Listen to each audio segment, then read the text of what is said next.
Sometimes you hit the pause button at just the right moment. This is one of those times. What's up? I'm Pete Last Guy, and this is Raw Emotion, where I take a look at this week's Monday Night Raw, and I tell you a little bit about what I think and a lot about how I feel. And this show opened up with a Goldberg promo, comes out to the ring and does a big old promo where he promises that he's going to walk out of his match at Fastlane with Kevin Owens as Universal Champion, and he says he's never broken a promise, and you know, I could go back through his history and see if I could find somewhere where he did, but I'm just going to assume that at some point he has broken a promise because he is a human person who has lived for a number of years. So there's that. He's, of course, interrupted by Kevin Owens, who shows up to remind him, hey, by the way, I beat John Cena, and also all of these other dudes. I don't know what makes you think you're gonna be any different. Oh, and about Chris Jericho, I'm not even gonna mention him because he truly does not matter. Those are the words he used. Truly does not matter.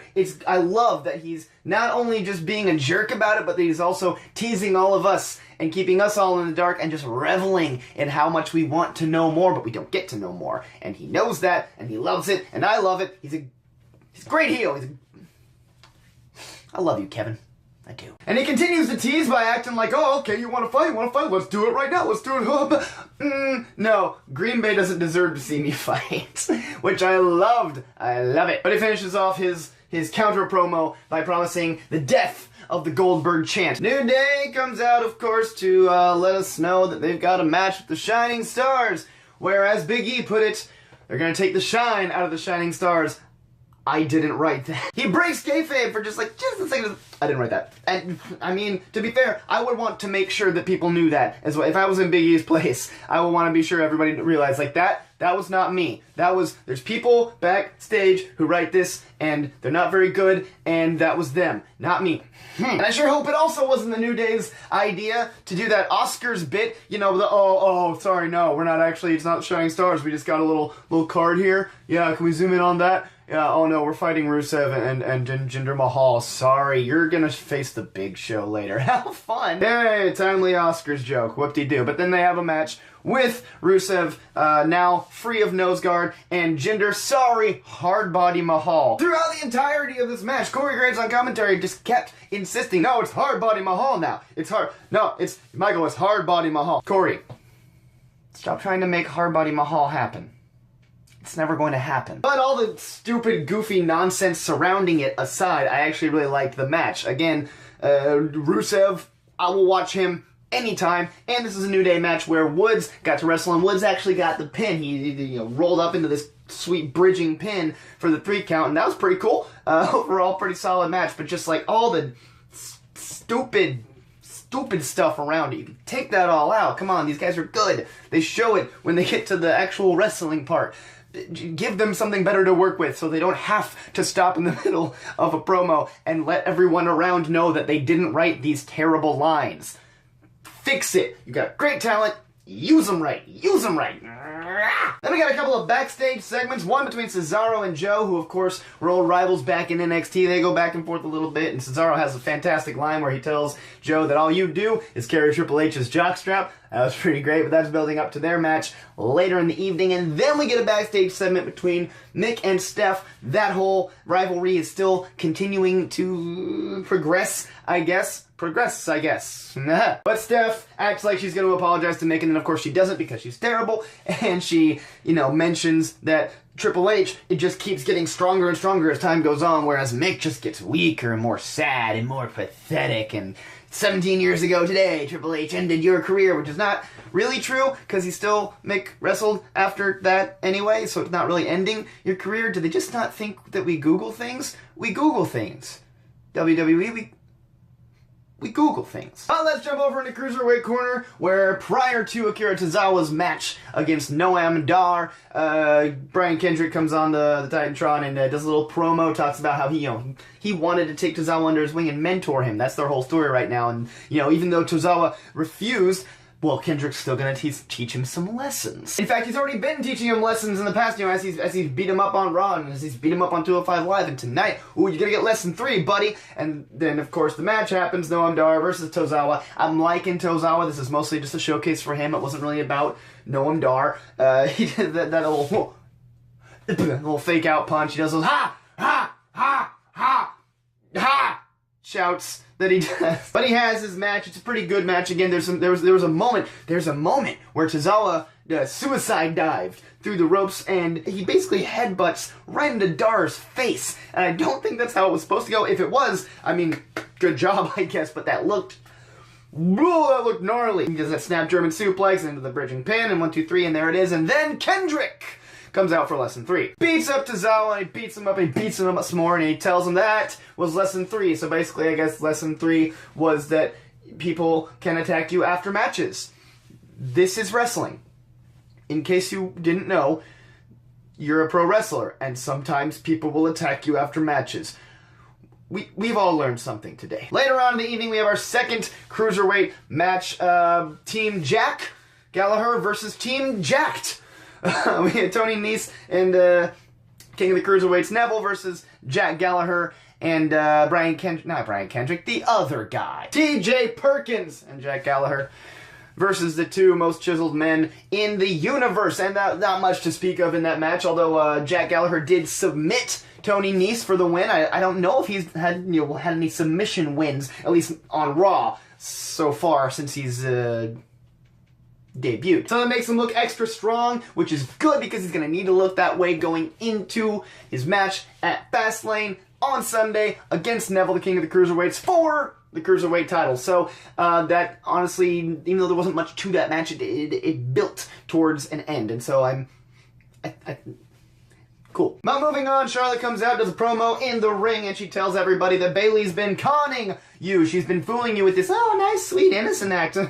She's a one-hit wonder. That's what she is. And then Charlotte goes off and lists all these other one-hit wonders. You have Vanilla Ice, the Baja Men, the Cast of Twilight, Brett Favre. Ooh, I'm in Green Bay. Ooh. Even though that doesn't make any sense, he's not really a one-hit wonder. He had a very long and illustrious career, but hey, whatever. Bayley comes out to interrupt her just to remind her, hey, like, I get what you're doing out here. I get the whole bit, but I beat you 3 times. I beat you 3 times. So none of this makes any sense, what you're saying.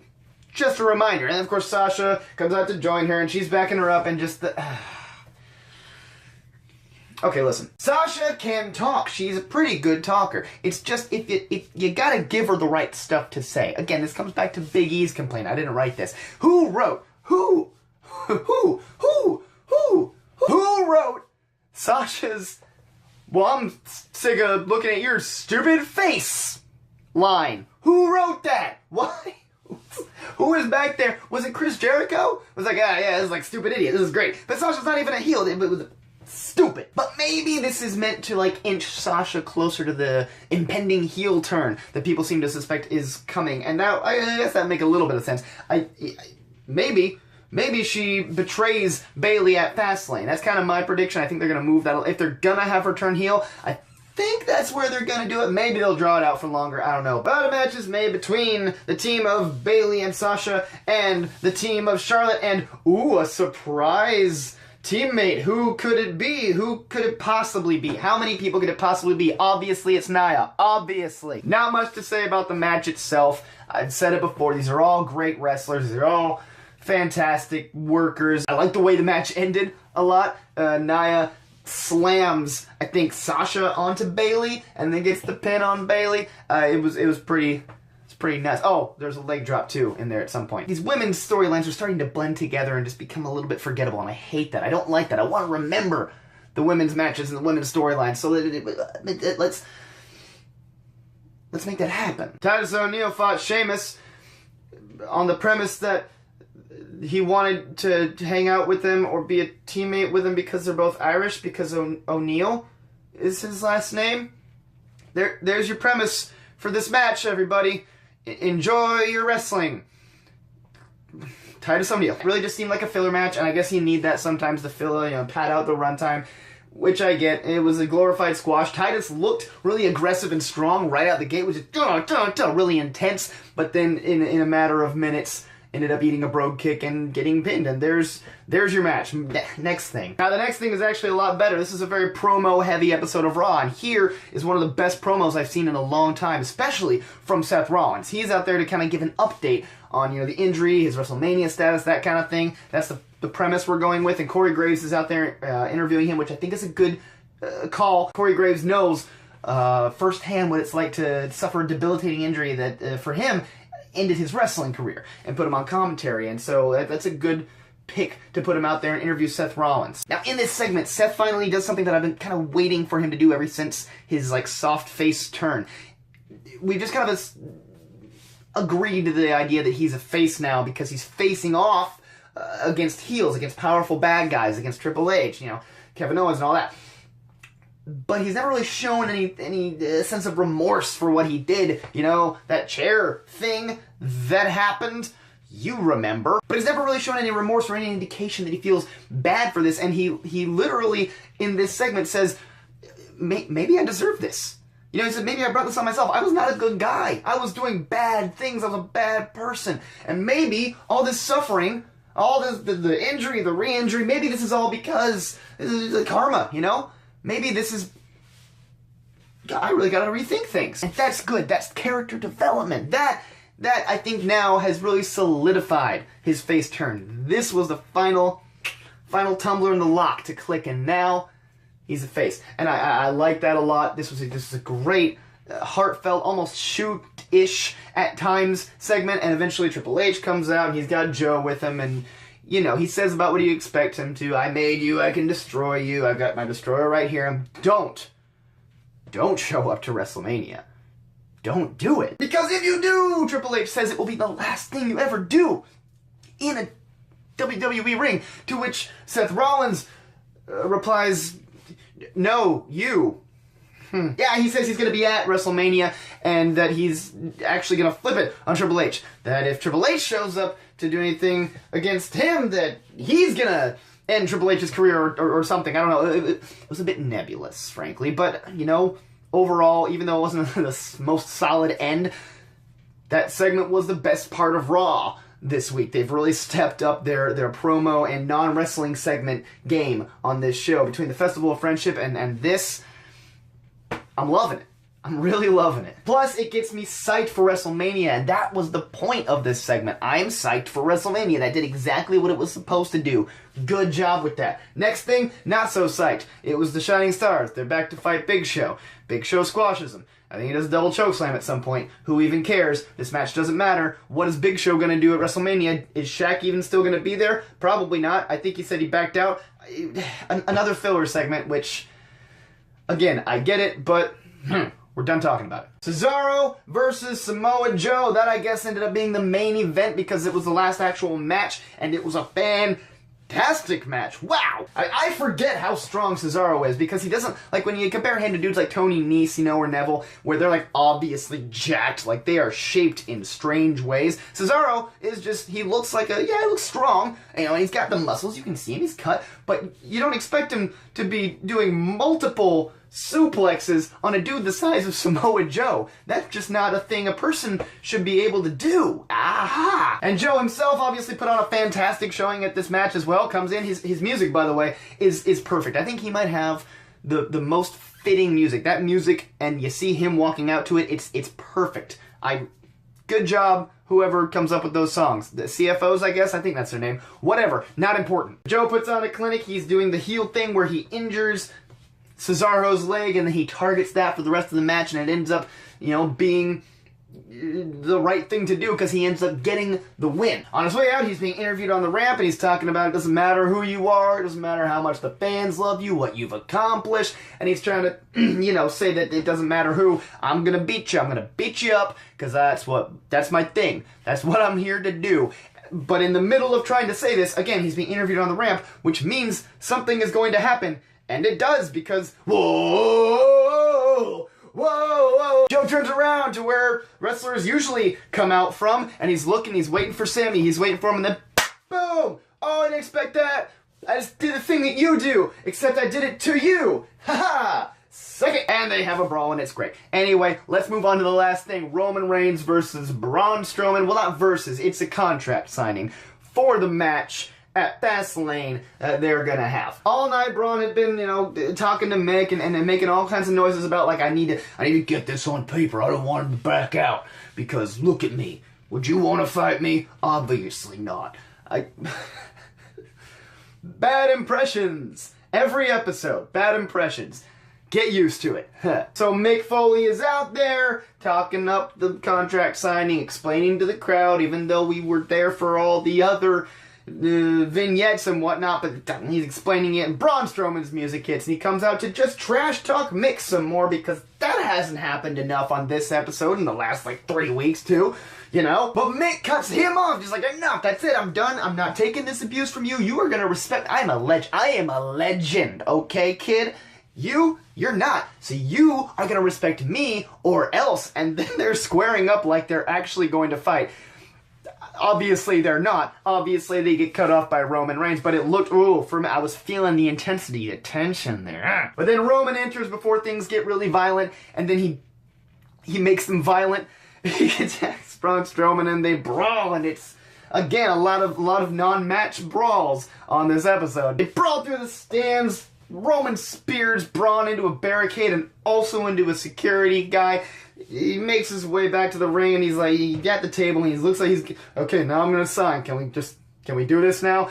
And then, nope, Braun gets back up, finds his way into the ring, and they fight some more in the ring, and again, Roman goes for the spear, and it's countered, and then he gets thrown into the corner, where bam! The turnbuckle just comes right off, and the ropes are all flapping everywhere, and it's this big whoa moment. I popped for that a little bit. After I'm like, okay, obviously it was set up to do that, but come on, it's wrestling. I know it's predetermined.